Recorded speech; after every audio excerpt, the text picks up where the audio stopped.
All rise.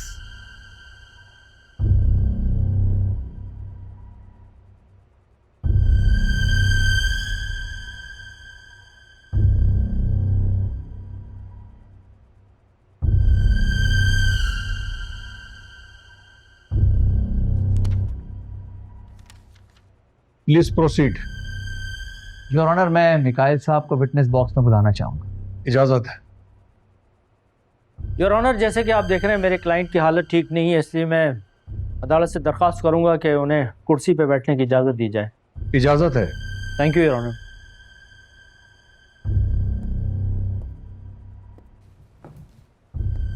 Thank you.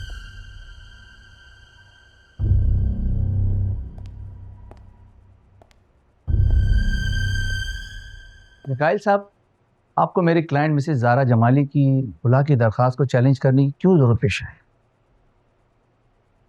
क्योंकि ये application baseless है। हमारे दरमियान ऐसा कुछ भी नहीं है कि मैं इस बात को मान लूं कि ज़ारा मुझसे खुला लेना चाहती है। तमाम आसाइशें, खाना पीना रहना, बेसिक नेसेसिटीज फराहम की गई ज़ारा को, बल्कि शायद उससे बहुत ज़्यादा। तो आपके हिसाब से शादी चलाने के लिए ये तमाम ज़रूरतों का पूरा होना काफ़ी है? बिल्कुल। लेकिन आपने अपने क्लाइंट ज़ारा से पूछा कि क्या यही वजह है छोड़ने की? आप कहना क्या चाह रहे हैं? मिटली बहुत डिस्टर्ब रही है ज़ारा थ्रू आउट, क्योंकि ये किसी और को पसंद करती थी। मिकाइल साहब, आप मेरे क्लाइंट की किरदार कुशी करने की कोशिश कर रहे हैं। मैं बिल्कुल सच कह रहा हूँ। क्या आपने शादी के वक्त मेरी क्लाइंट मिस ज़ारा जमाली या उनकी फैमिली को बताया था कि ये आपकी तीसरी शादी है? शादी के बारे में पता था ज़ारा को? नहीं, आप मेरा सवाल समझे नहीं। मैं आपकी शादियों की बात कर रहा हूं। मेरे ख्याल से जितना बताना था उतना बता दिया। और अगर इस वक्त आपकी फैमिली भी यहाँ मौजूद होती ना, तो मैं उनसे यही सवाल करता, लेकिन वो इस वक्त यहाँ मौजूद नहीं है और ये बात भी कुछ कहती है। शायद वो आपके इस झूठ में आपका साथ देना नहीं चाहती। इस सारे मामले को इतना पोशीदा रखने की क्या जरूरत थी?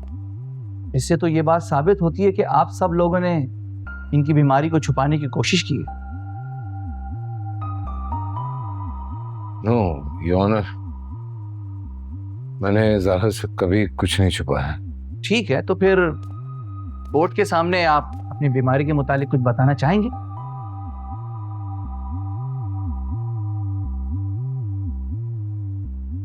मैंने जो भी बताना था वो मैं अपनी साइकियाट्रिस्ट को बता चुका हूँ। योर ऑनर, ये उस साइकियाट्रिस्ट की बात कर रहे हैं जिस पे इन्होंने खुद हमला किया था। एक्सक्यूज मी, आप क्या कहना चाह रहे हैं? I don't know your honour. Your honour, अब तो बिल्कुल बात क्लियर है। मेरे क्लाइंट मिस ज़ारा जमाली को ये पूरा हक हासिल है कि वो इस शख्स से खुला हासिल करें, और मेरे क्लाइंट को ये हक इस्तेमाल करने की इजाज़त शरीयत देती है। तो फिर हम कौन होते हैं इनसे ये हक छीनने वाले? पर किस बेस पे?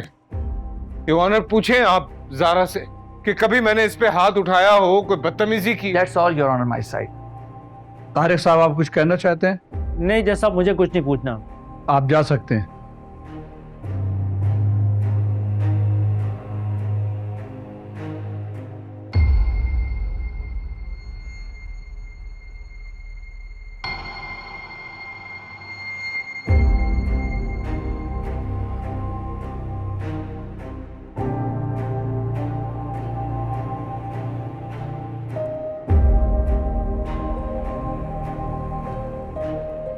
जज साहब, मैं मिसेस मिकाइल को विटनेस बॉक्स में बुलाने की इजाज़त चाहता हूँ।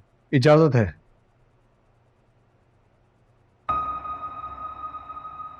आपने शायद सुना नहीं मिसेस मिकाइल।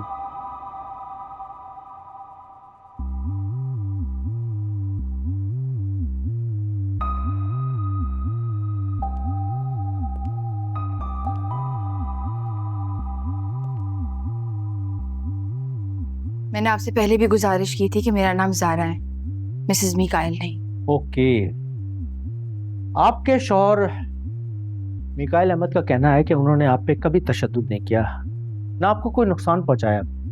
आप क्या कहती हैं इस बारे में? क्या ये झूठ बोल रहे? मैं आपसे पूछना चाहूंगी कि तशद्दुद क्या सिर्फ जिस्मानी होता है? अभी जिस तरह से अदालत में मुझे जलील किया जा रहा था, मेरे किरदार पे उंगलियां उठाई जा रही थी, उसी तरह किसी शादी में अगर रोज किसी को जलील किया जाए, हर लम्हा उसका ऐसा ही गुजरे, तो उसके लिए कोई और टर्मिनोलॉजी होती है क्या?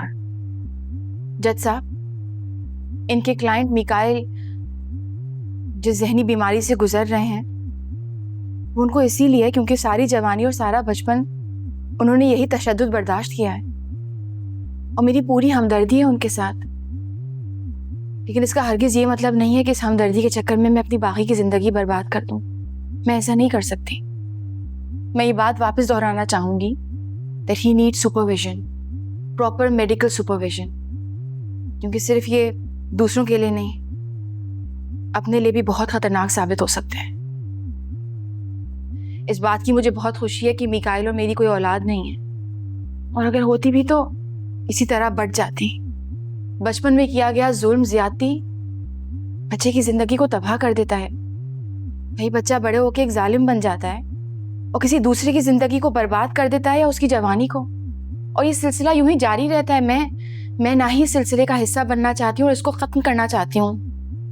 वेरी गुड, बहुत अच्छी दलीलें दी आपने। वैसे एक बात मैं आपसे जरूर पूछना चाहूंगा कि शादी से पहले भी तो आप मिकाइल साहब से मिली, उस वक्त तो आपको कोई मसला नजर नहीं आया, तो फिर इसका मतलब तो ये हुआ ना कि ज्यादातर नॉर्मल रहते। मिकाइल की बीमारी की नौयत जानने के लिए उनके साथ रहना जरूरी है। देखिए जज साहब, मैं प्रेस कॉन्फ्रेंस में इसके बारे में सारी बातें कर चुकी हूँ, सारे सबूत भी पेश कर चुकी हूँ। इसके बारे में मजीद बात नहीं करना चाहती, बस सिर्फ ये कहना चाहती हूँ कि अपनी बाकी की जिंदगी आराम से गुजारना चाहती हूँ, और उसके लिए मुझे मिकाइल से खुला चाहिए, निजात चाहिए इस रिश्ते से मुझे, प्लीज। हैरत है मुझे कि आप मिकाइल साहब के हक पे इतनी हमदर्दियां जताती हैं और अब उनसे अलग होने की बात कर रही हैं। बीवियां तो हर हाल में शौहरों का साथ देती हैं, ये किस तरह का साथ निभा रही हैं आप? कौन से साथ की बात कर रहे हैं? मुझसे पहले मिकाइल की 2 और बीवियां थीं, उन्होंने साथ निभाया था ना। एक का पूरा जिस्म जला दिया गया, और दूसरी ने तो अपनी जान ही गंवा दी। इस तरह से निभाऊं मैं ये रिश्ता? मैं ये बात इसलिए कर रहा हूँ क्योंकि मैं अच्छी तरह से जानता हूँ कि आप अपने शौहर मिकाइल अहमद से मिलने खुफिया तौर पर बीच हाउस गई थी, और जब आपने अपने खुला की बात उनसे की तो उन्होंने इनकार कर दिया, जिस पे आपने लोहे का फ्राई पैन उनके सर पे मारकर उनको कत्ल करने की कोशिश की। आप मेरे क्लाइंट पे इल्जाम लगा रहे हैं। जज साहब, आप मेरे क्लाइंट की हालत देख रहे हैं, शदीद जख्मी हालत में, क्योंकि मोहतरमा जारा जमाली ने उन्हें सर पे वार करके कत्ल करने की कोशिश की। अगर वक्त पे पुलिस ना पहुंचती और उन्हें बर वक्त अस्पताल ना पहुंचाया जाता तो ज्यादा खून बह जाने की वजह से मेरी क्लाइंट की डेथ भी हो सकती थी। Objection your honour. Objection overruled. Please continue Tariq साहब। Thank you your honour. Your honour, मेरे फाजिल दोस्त ये ऑब्जेक्शन इसलिए कर रहे हैं क्योंकि इन्हें इस बात का इल्म ही नहीं कि इनकी क्लाइंट जारा जमाली खुफिया तौर पर मिलने मेरे क्लाइंट मिकाइल अहमद के बीच हाउस गई थी, जहां उन्हें जख्मी करके ये वहां से फरार हो गई, जिस बात का पता ना इन्होंने अपनी फैमिली को चलने दिया, ना अपने वकील को और अदालत को भी। That's all your honour.